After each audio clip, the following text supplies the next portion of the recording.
washing grease.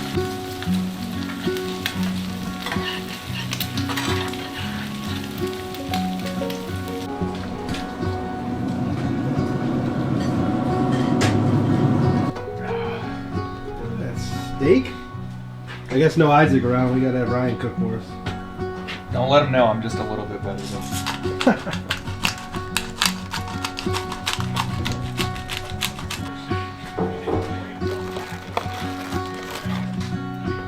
It's the greatest snack ever. It's better fresh than it is reheated, I'll tell you that. Rocking the new hat swag. Yep, breaking point. Breaking point. / Leaky Jumbo. Yep.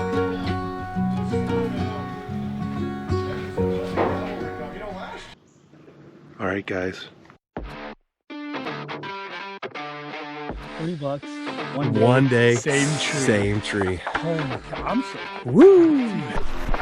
Holy shit! Get a shot of these. 2 farms this year. Number 1 is done. Did you say bye, Kevin? I did. I already did. Bye, Kevin. Bye, Kevin. Bye, Kevin. Bye, Kevin. Smoked it, buddy. Look at that. You destroyed it. Joey takes The shop is closing up. Make sure he takes all his right antlers. Welcome back to the Deer Shop Podcast. It is November 12th. This is going to be episode 16. And we're going to talk about our updates of this season so far and the struggle of the rut that we've had. Yeah, there's a lot. There's a lot and there's not at the same time. A lot of hunting, not a lot of running. Well, there's been a lot of running and a lot of hunting, just not a lot of killing. I guess we can back it up just to give a little history here because we haven't kind of updated since we were in Indiana, but we had a really good first week, second week here in Ohio. 2 episodes of the show, Deer Camp Chronicles episodes 2 and 3. Lots of mature bucks and just action and a lot of observation sits we watched. We filmed a lot of deer from afar and just had some good close encounters. There was a couple times we probably could have shot at a mature buck and we weren't ready and it wasn't time and the cameras weren't quite perfect and all that and we weren't in a hurry.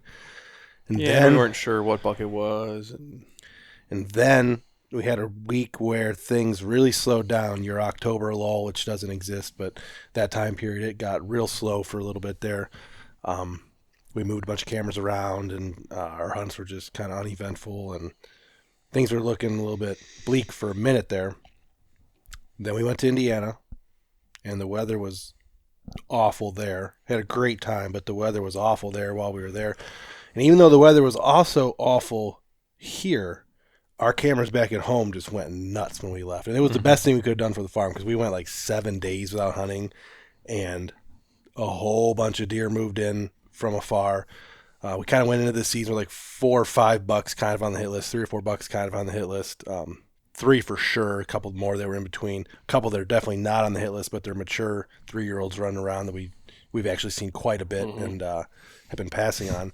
But then we left and more bucks moved in. 2 bucks moved in while we were gone, and 1 has kind of become an obsession for me, which I told myself I wasn't going to do this year. Yeah, talk about what you've been doing the past, 22 days. Well, I started hunting mornings and nights right before we left for Indiana, so we left on the 24th. So around 10/21, 10/22, somewhere in that time range, I started doing morning and evening hunts. Before that, we'd just been doing evenings, and I've been filming Nick. I took a trip with Gore, and nothing too serious. We got back from Indiana, and our cameras had been crazy. 2 bucks had moved in, 1 on each side of the farm that just really got us excited. The buck that moved in on the one side of the farm, I kind of have been all in on since we've been back. We got back to 20. He's been obsessed with this buck. Yeah, and I said I wasn't going to do that this year because we had a bunch of shooters and a bunch of time off, and just it was going to be a fun rut. We were going to enjoy it for what it is until this buck moved in, and he's a very, very mature, very large buck. I mean, everything about him is dominant, and we haven't had that opportunity here on the farm in a while to actually hunt a buck of that caliber. So and you vowed years ago when we were hunting Hook that I wouldn't do it again. That he wouldn't do it again because that situation didn't end very awesomely. But then I had the unfortunate of being able to kill my number one hit lister 3 years in a row, which got me juiced up again about, I went into those seasons with a hit list and just happened to kill my number one. I wasn't only hunting my number one, just happened to kill my number one. Then last year rolled around. We kind of had a hit list, but there wasn't anything overwhelming on it. The buck that I kind of wanted to kill disappeared November 14th, I think. Never got a picture of him again. So last year was kind of a wash. I never picked up my bow on a buck and killed one in West Virginia. Filmed the guys a lot. I filmed Nick a lot last year, Chris a lot. So I told myself I'd just enjoy the rut again this year. Then all this happened, and I've been. Are you enjoying it? No. I mean, yeah, I am enjoying it, but like just morning and night grind. I've done one all day sit, but every other day has been till about 11 a.m. come in for lunch, let the dog out, go back out about 2:30. And I've done that since October 28th, and it's November 12th. Oof. And it's just been, I think I slept in one, I've only slept in one of those mornings. And have you actually seen the buck from the stand yet? I have not. But I have not seen the buck from the stand, which you guys are probably like, what the heck? But I have been in the stand with him on the property on a cell camera in daylight 4 separate times. Closest 159, farthest 308 from the camera that has him in daylight. So he's there. And I've been there. We've just never been in the same spot at the same time. And the crazy thing about cell cams is 5 years ago we wouldn't have known this. Yeah, so we checked our cameras a week later. Yeah, right. Now we know right away where he is. And there's nothing like sitting in your stand. There's been 2 times where I've been sitting in my stand, checked it, or got a notification from someone else that has a cell cam like Ethan. He's there, but he's 300 yards downwind, 2 ridges over, heading away. Like, your hunt's over at that point. He doesn't seem to have a pattern. He seems to be wandering aimlessly across the property. And that's the thing that's kind of been getting to me is I will pick up on something that he's doing. Say he uses a bedding area 2 days in a row, or we notice him cut this field on trail camera 2 nights in a row. So I'll set up in those spots on a downwind side of where I know he's traveled before, and then I'll get him on the other side of the farm that day. It's big game of cat and mouse. The other day, the worst one was I was in the stand. I was in a blind that Nick actually talked me to go to. All the conditions were perfect, and I checked my phone, and he was on it, 159 yards away, heading my direction in the video with 45 minutes of daylight left. There was the spot I was in, I was either 100% going to see him or get an opportunity. All you had to do was move about 20 yards north of that camera, and I never saw him. Gone. I spent 40 minutes staring out that window towards his direction, and he never showed up. I mean, just like a ghost. The other day, morning hunt, heard an incredibly loud buck roar 50 to 60 yards into the thicket, because I've been hunting a thicket a lot, which gives me no sight, but it's all ears, and I got one shooting lane. A shooting lane he's been in daylight like 5 times, so we know he uses it. Heard this crazy loud buck roar, and I stared at it for 2 hours in that thicket, and nothing ever came out. I didn't even hear anything leave the thicket or come in, just real loud buck roar, 2 hours of staring, nothing. Last night there was a huge deer fight after I got out of the woods. I saw some cruising last night. I had a good hunt last night, actually. A couple bucks. Buck cruise right underneath my stand, 10 yards, 3-year-old 9-point. As I was walking out of the woods across the big open field, I could hear just a massive buck fight maybe 150 yards away in the trees. So, like, there was another chase this morning behind me on the east side, maybe 150 yards away. I got on trail camera. Couldn't see what buck it was yet because the update hasn't come through. But, I mean, we're there. And Isaac, it's same with Isaac when he starts telling his story about his hunting season. Like, we're there. We're just not quite there yet. It's been pretty good. We're not having a lot of big buck encounters. I did have a really good encounter with that other buck that showed up. He's technically like our number 3. I would call him my number 3. I had a great encounter with him. I actually decided one day I wasn't going to hunt for number 1, so I went and hunted number 3. Had an encounter with him at 60 yards where he was locked on a doe. Ethan saw him that night as well. It was a great night in the woods. Mm-hmm. He was locked down on a doe, but was unable to get a shot. I thought I would spend more time hunting that deer after that encounter, but then of course we started getting daylight pictures of the number 1 again. So every time I've gone to distance myself from the number 1 and just enjoy hunting again, we get 2 or 3 daylight pictures. Under a stand. Yeah, underneath the stand, and it's like, I'm not going to be able to not go in there. So then we end up going in there. And calling, rattling, grunting has not worked at all this year. I've rattled in a spike, and that's about it. I mean, it's been pretty bad. Which is pretty normal for our property. Once in a while, we'll be able to rattle in some 2.5-year-old, maybe 3.5-year-old bucks, but we've never had rattle, mature buck come in. That's never really Yeah, and I use it I've been using it, the rattling and the grunting, I've been using towards the end of my day. So like if I'm sitting mornings, I'll wait till 10 a.m. when everything has kind of died down and the squirrels and birds are going crazy and it's loud in the woods and I'm not seeing anything. I'll do a rattle Just sequence. to shake things just up a to little see, bit. Just maybe there's a buck cruising 150 yards away, but it hasn't been very fruitful yet. So that's my season in a nutshell. Been fun, but been a grind, and I'm not getting any success hunting this certain deer. So I'm saying it now on the podcast. I'm gonna back out a little bit. I might go do some filming. I might film Nick a little bit. Quit hunting the mornings because I like hunting mornings, but it does add an extra element of pressure in and out in the morning. Because on your exit route, you're going to be bumping those deer out from Yep. where they're bedding, and that is going to affect your evening sit for sure. So I'm going to back off on the morning hunts a little bit, maybe film some other guys, sit for some other deer. We have we got the farm Luke killed his buck on the week ago. We haven't talked about that in the podcast yet, but Which we've only hunted a few other times. Yeah, Luke killed a slammer mature 8-point, near 150-inch 8-point. Most likely going to be next episode. Yeah, that'll probably be the episode after this. And the video's up so people can go watch it. Deer Camp Chronicles episode 4. But that farm opened up. Luke killed his buck. He's done. He's fishing for walleye and hunting for ducks. That farm is open for all of us. We had 2, borderline shooters show up on trail camera in daylight on that farm actually the week after we got back from Indiana, but we weren't in the stand when it happened. Ethan might have had an encounter. He'll talk about that in a little bit here, but no bona fide bruisers yet. There's one really questionable whether they're 3.5, 4.5 years old. I think they're both 3.5s to be honest with you, but the one non-typical, it looks like he has some potential. There is a buck that Luke had on camera in the summer that we're waiting to show up, and if he showed up, I'd probably make a couple good moves for him. But that's my story. It's been something, that's for sure. These cat and mouse games that Caleb's been going through is taking a noticeable toll on his mental health as well. So. Mental, physical. And before you guys get well-being. all worked up, we say that tongue in cheek. My mental health is fine. I'm good. Just when it comes to the deer hunting mental health, there's just a lot of pressure.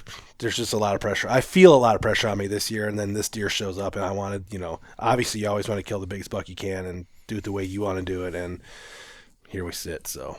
Yeah. But there's a lot of time coming up, and the story will write itself. I think we got a lot of time in this season. Got a lot of time to go. We're only 5 weeks in, and we got what? Yeah. We still got the peak rut. We still have gun season, and then that post rut period where our deer still chase because we have unlimited does, and then the late season baiting. I was going to get to that at the end of the podcast. We'll talk about our we'll talk about that after we go through everybody. I think I'll let Ryan go next. He's got a pretty good story from the other night. He's had some good hunts. He's been hunting more than the average year, I would say, so far. You've been forced to because you didn't kill early, so right. But you've been having some encounters, but I'll let you go. Yeah, I mean the hit list has been small and I would say unimpressive this year. I kind of had big hopes. I talked a lot of smack and had the expectation that coming into this year after killing last year early, not being able to hunt too much. I mean, I hunted 5 times last year and killed 2 deer. I did have an encounter last Saturday. I had a buck who he was chasing. 2 does split off. I don't know which one he was running on, and he started heading.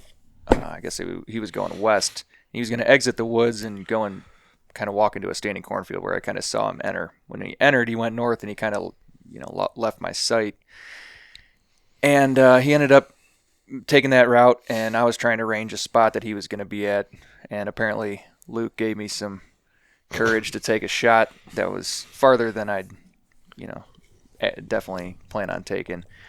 And luckily I missed him clean, 46 yards. I don't know what he was at. It's hard when it's late and you can't see and you're trying to range a spot that the deer might be. And I know better. I shouldn't have taken that shot, but luckily I did not wound the deer. So we've all been there.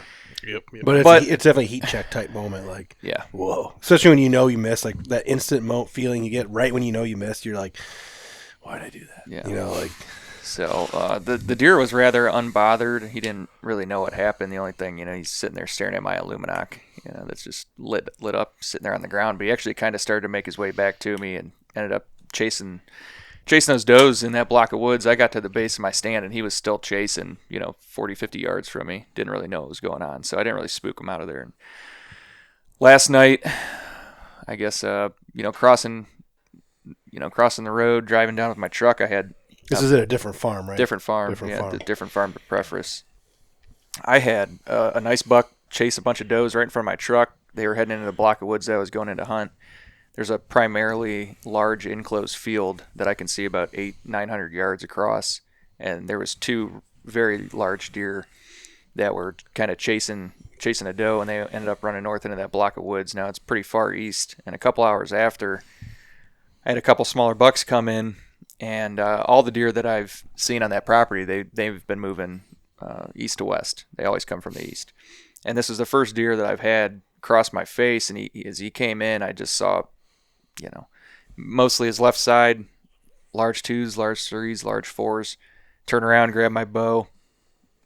Couldn't find him. He stayed, pretty much. He paused. Me and Isaac were talking about this, just a minute ago. I think we're getting old, and it's just getting harder to see deer. We in can't the woods. I hear stuff all the time that I can't see. He Starting came to drive me in. I nuts. got my binos. I had him. I turned around. I turned back. I couldn't find him. Yeah. And until he started moving again, he stayed off. Like Caleb was saying, I tried grunting at him, tried snort wheezing, unbothered, meandered off, went north, and I heard some pretty hard fighting after that. I don't know if he was getting into it with another buck, but definitely got juiced up seeing him. I have a picture potentially from last year of a deer that I think he is, and me and just one picture, right? Just he showed up a couple times last year, but it's been bleak. I feel like I've hunted a lot. Maybe it's normal, but maybe it feels like a lot to me because I only was in the woods a handful of times last year. But definitely a little discouraged. It's tough for me because I can't do the Monday through Friday grind. So Yeah, sometimes it's not all that, let me tell you. yeah. So my mental health No is, sleep, lots of alcohol, Yeah. just always tired. So I mean, I'll put in the time when I get the opportunities as they come, and like they said, we got a lot of time left, so we'll see what we can do. Yeah, late season's fun. I mean, we always say we don't want to have to rely on late season, but whenever we do hunt late season, we end up having a ton of fun because you see so many deer. It's just not the same as now. Yeah. I think we fall into that. I am falling into that category of I want, because we've been doing this long enough now, the filming and the hunting, and we've killed some of the bucks we wanted to kill, so it's not like we're just a bunch of desolate idiots. But I always try to get, and Nick points this out to me because he does the same thing minus the camera. We always try to get these like beautiful, perfect hunts. We want to get up in the morning, get to our tree stand nice and clean. Visions of grandeur. Yeah, we want the buck that we're hunting, the specific buck that we're always hunting. We try not to do that. We do it.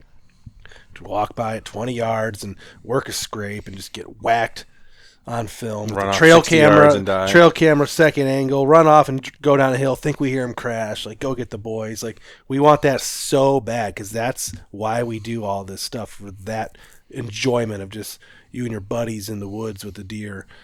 We try to capture that moment so hard that like when things start going out of whack, or we get 5 hunts in a row where you only see a doe or a fawn or a couple small bucks, and then you start seeing all these other people on social media posting their giant bucks, like you just start to get this feeling like, you want to say that you're happy for everyone, and you are happy for everyone, but jealousy is a real human trait that all deer hunters have, and if you don't have that, you're just lying.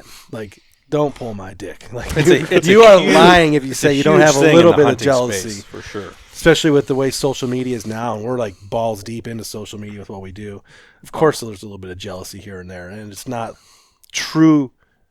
You're not truly mad or hateful or jealous of what another person has, but everyone wants a little slice of that pie, and when you're not getting that slice of pie, thoughts start filling your head up. But we have a long season left to go. Well, for me also, we got the Smack Talk board back here. Well, Ryan does and like my name right now is all balls and no shaft, and I would like to change that. Yeah, this Smack Talk. It's a lot of fun. I love. How do I have a paragraph written about me already? Because you've killed 0 animals this year. Yes. You've taken literally 500 sunset pictures across like 10 different states. You slept in once and missed a chance at a 140. We'll talk about that here in a minute. And you've gone to brunch and not hung out with the boys twice now. Yeah. So that's what Isaac's done this We year. can do I don't it. think I even have my name on here yet. You don't. I don't need it on there I'll yet. put it on there. Then you got, we started this a couple years ago, and it's all tongue in cheek and fun. But like, then you got guys like Kasich. We haven't talked about that yet. I'm trying to get him on the podcast. He enjoys bringing his deer over here. He lets us help him track it sometimes. Like, He's a very good hunter, and he brings it over here, and we have a party every year. He's been in the videos, but he doesn't videotape the hunts, just the recovery. 6 years in a row, and he just killed a 160 this year, which is his second biggest. He's Mr. Automatic. 1 week to the day after Luke did, right? Yeah, he's just a freak. Yeah. He's awesome. So I will say I was so adamant on killing early, and when I say early, I'd say before gun season. yeah, And I kind of forgot about I have the Park District draw for January for late season. yeah, that like I that could still be have. huge. Like that could end up being massive. So who knows? I kind of just got a little bit of a Yeah. So is it the whole month of January? whole month of January. got a muzzleloader? The four of us will be. I don't think we were allowed to shoot guns. Are you sure? I don't know. I thought No, because they qualify with archery. That's Alex true. had I a think it's bow different. hunting. Alex During got drawn muzzleloader for like a different special gun. Yeah, I hunt believe of it's some just kind. bow, but I don't know what's been going on that property because obviously I've seen people that hunting there, but as far as if anyone's had any success, I have no idea. But It's a good place, just an extra place to go. I mean, it's always exciting when you're kind of burnt out on your properties to have somewhere new to go. So. Yeah. Sometimes Ryan's mouth cashes checks he can't, or writes checks that he can't cash. But it's all in fun, and I mean, so he's got a couple different things going on here. He's got a 5-year bet with his brother, and they're both sitting at zeros right now, so that don't matter. Him and Nick went back and forth last year on stuff, and it's like Nick's also sitting at a 0 right now and slept in this morning, so it's not much he can really say. He hasn't been on the podcast either. I can't get these guys. He's a has-been. Some of these guys are just. I think he's afraid of what he'll say when he gets mic'd up, but I'll get these guys on the podcast here eventually. Especially if he kills a deer, I know he'll be on it. But I love the banner between me and yeah, Nick, there's so. a lot of. It's a very deep web of banner going back years, but yeah, I guess we'll go to Ethan next, and then we'll have Isaac finish her off. I've had a couple good hunts. The night Luke killed, I had Caleb's number 3 at 15 yards in the dark. Yeah, I so picked close. I And picked up the binoculars, and I could see his antlers. I'm like, I just can't shoot. And it's like, the plan was perfect. The timing was off. yeah, by 15 He walked minutes. the same trail that Isaac killed his big 7 on 2 years ago. 2 years ago. 2 years ago. Same trail, same stand, same everything. Probably same level of darkness. Just I could Ethan was- see like the You just shadowy couldn't see as figure well. on the Yeah. floor. I'm like, I'm not taking that shot. Like I Mine was can't. still light enough to see. And I will give you credit. You said you thought it was that deer, and then we checked trail cameras a week later, and it 100% was that deer. I He's got a pretty video. recognizable deer. Yeah, he's a 10 that goes straight up, heavy mass, kind of narrow, but his rat comes off his head pretty good. Nothing curls in. Like those points go straight up. Like His bleach beams white. look super Yeah. long because they come straight out. Yep. Kind of like the Traveler did. Yep, he's The like beams don't Traveler. curl. He's like Traveler, but he's not as wide and tall, but he's got more mass and more tines. So, I mean, he's a good buck. I am shooting him. There's video of him on the next episode. It'll be episode 6 of Deer Camp Chronicles. I have a good encounter on video. Get a couple clips of him. So I just couldn't pull myself to pull the trigger. It was legal shooting like by like 1 minute. And I just couldn't see it. I wasn't going to take a bad shot. And plus, when it's that late, we can't video either. Yeah.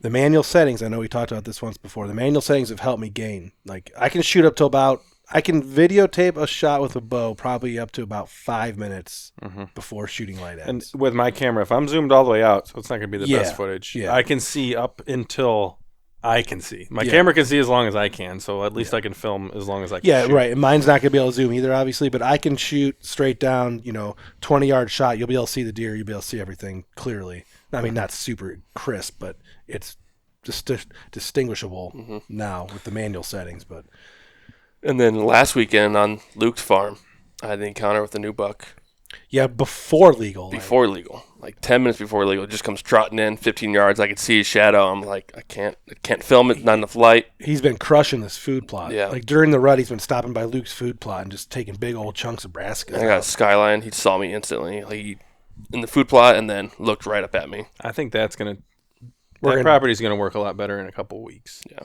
Yeah, and we got some things we're going to change there next year with stand.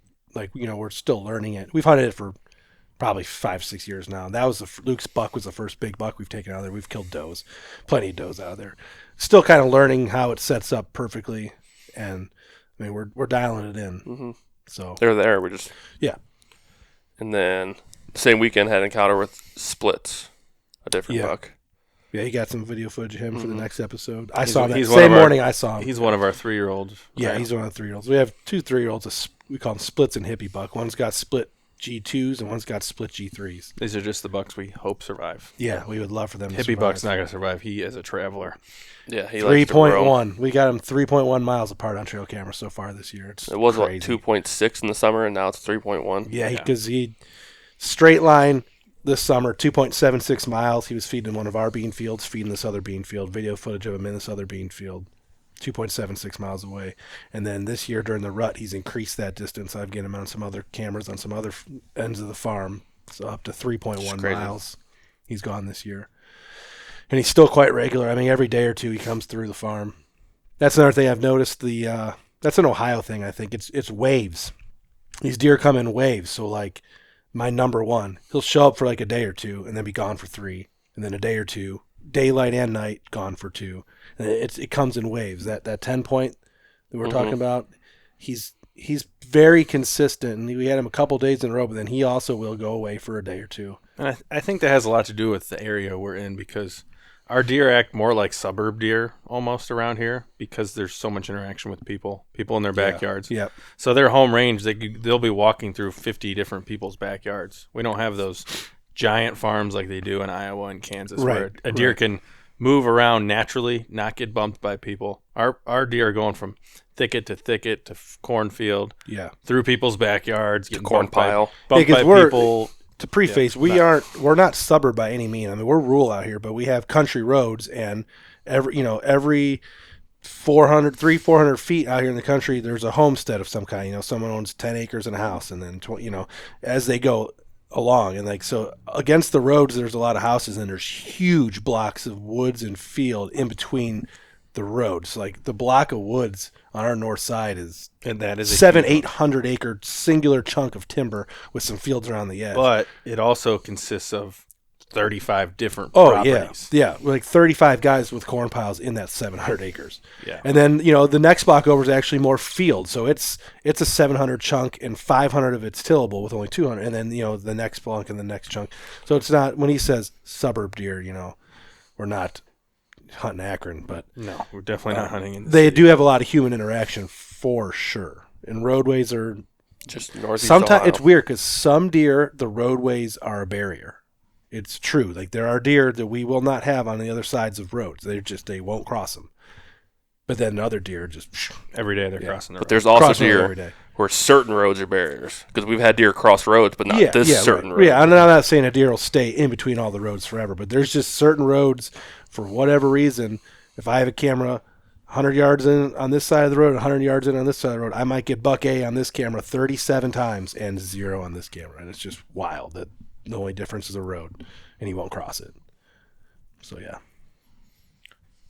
I think we're on to Isaac. Yeah, well, my hunting lately, the past couple of weeks, I've been working a lot, but also trying to hunt a lot, has been pretty much in a bubble. I've sat in 3 stands that are all about 300 yards. Pretty much a 300-yard triangle of the 3 stands I've been sitting in, trying to get a shot at the buck we were talking about, the number 3, big, 10-pointer. And he just seems to be eluding me. If I sleep in, he'll show up. If I go hunt, he won't show up for 2 days. Yeah. Just, I don't know, sometime earlier this week, I had him at like 100 yards, but he just decided to walk on off and go the other way, grunted at him, didn't do anything. He probably walked right by the other stand. Probably walked by one of the other I guarantee stands. you walked by that other. I guarantee you walked by Possum Run on video in daylight. And I haven't checked those trail cameras. So these in a 3 while. stands I've been hunting, a lot of the deer I'm seeing and the buck I'm seeing has been in the middle. So I might put a stand in the middle eventually.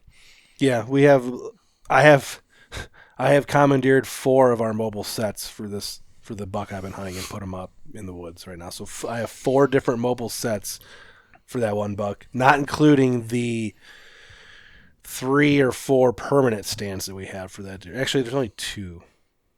Yeah, we kind of took a bunch of stands down from that farm. Now that I think about it, the reason I have so many mobile sets is we have taken a lot of stands down because they got in ill repair over the years, And on this side of the farm, we haven't really hunted it much in the past few years No. because we haven't had a shooter buck over there.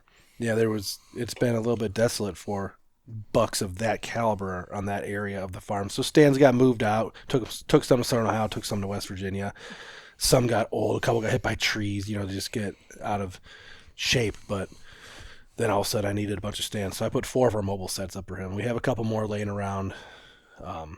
We have some blinds. We have some blind platforms. We have our late season deer shack that you guys killed your bucks out of, which We'll probably get up this week sometime. I think it's this week. If we get a crappy weather day, we're going to put it up this week. Even without it. Before we go to West Virginia, it'll be up, and we're going to corn up. That's another thing. We haven't corned yet. There's not been a kernel of corn on our huntable farms yet this year during the season. We've done it all, and all this stuff has been happening with natural movement. It's kind of something that we've enjoyed starting to do the last couple of years. Like I said, we're not against corn because we've killed plenty of deer over corn, and we're going to use the hell out of corn, especially in the late season for sure, because it makes it a lot of fun. But up until this point this year yet, we haven't put any corn out, and the natural movement has been great. When you don't have that like centralized corn pile, those areas where the deer are visiting right at dusk or right after dark, it makes the movement more natural. Random. And so it's more natural. Could I have killed this number one if I had a massive corn pile going and the does were all on it every night? Maybe. It probably would have helped me. We might have already got an opportunity or at least seen him.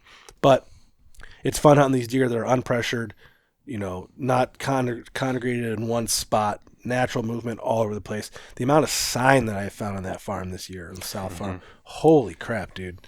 Yeah, and it's very rubs unpressured. on giant trees, scrapes everywhere. I mean, it's awesome. In the rub lines, for the first time in a while, you'll crest a hill or go up on a path somewhere, and you'll just see like 7 rubs in a row. Like there's rub lines all over the place. They're getting real frisky over there. So, and every video of the number 1 and 2 have been unpressured. They're just walking through the woods. Walking, hitting a scrape, cruising about. Like none of this like one step, look around. Like he's just confident, just walking. And we haven't bumped him that we know of. I think I bumped him hanging one stand potentially because he was on a doe when I hung the one mobile set. Actually, I hung 2 mobile sets that day. He was on a doe because we had him on show camera like 2 nights in a row, just locked on a doe. So I knew he was in there locked on a doe. So I went to the edge of the thickets and was hanging some mobile sets. And I did think I bumped him that one day. And then there's obviously walking in and out of the woods morning and night. Potentially could have bumped him. And also when you're in the stand and you're surveying 75% of what you can see, and it's been windy. That's another thing. The wind has been crazy. All except today. Today it finally calmed down. But it's been nothing to have 20-mile-per-hour winds every day. I mean, all just day. blast in your face, 20-mile-per-hour winds. So with that amount of wind and not being able to hear, there's a huge chance he could have came in on the downside, the side I wasn't paying attention on, and I just didn't get a glimpse of him, and he winded us. Like all that stuff is obviously very possible in Northeast Ohio, but as far as I'm concerned, we haven't really had a hard pressure of him. I haven't seen him bust. I haven't seen him get downwind of us, anything like that.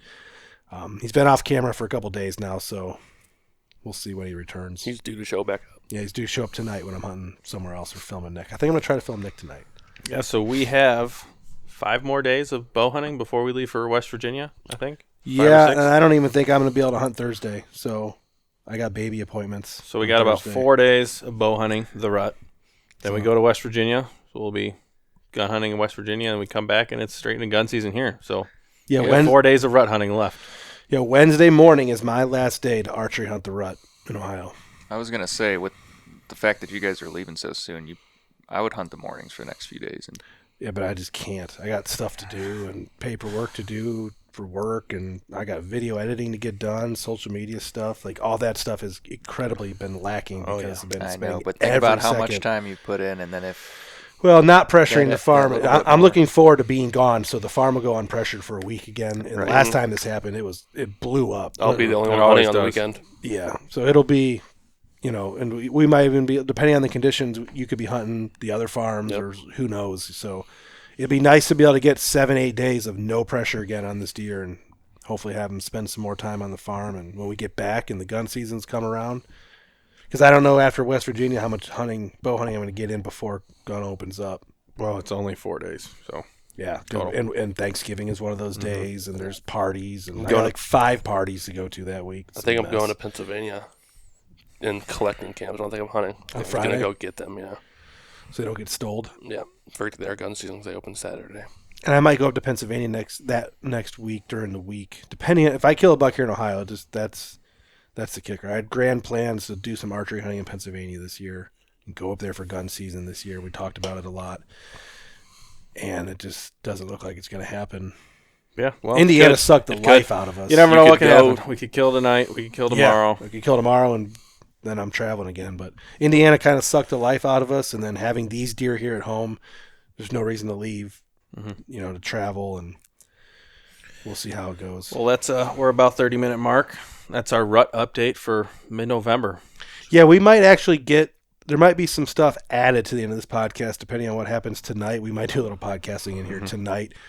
Jay's coming back from Montana right now. Iowa right now. So he's has an coming, update. yeah, he's coming up here tonight for a little bit. And He's we'll stopping probably here get him on the podcast next week, hopefully before we go to West Virginia. And hopefully Nick or someone He's got kills some tonight. stories to tell. And then if that happens, we might be doing some more podcasting. And then we got to wrestle Luke down to get him in. Mm-hmm. Tell his story. So, Well, thanks for listening. Yep. This is Deer Shot Podcast, and we are out.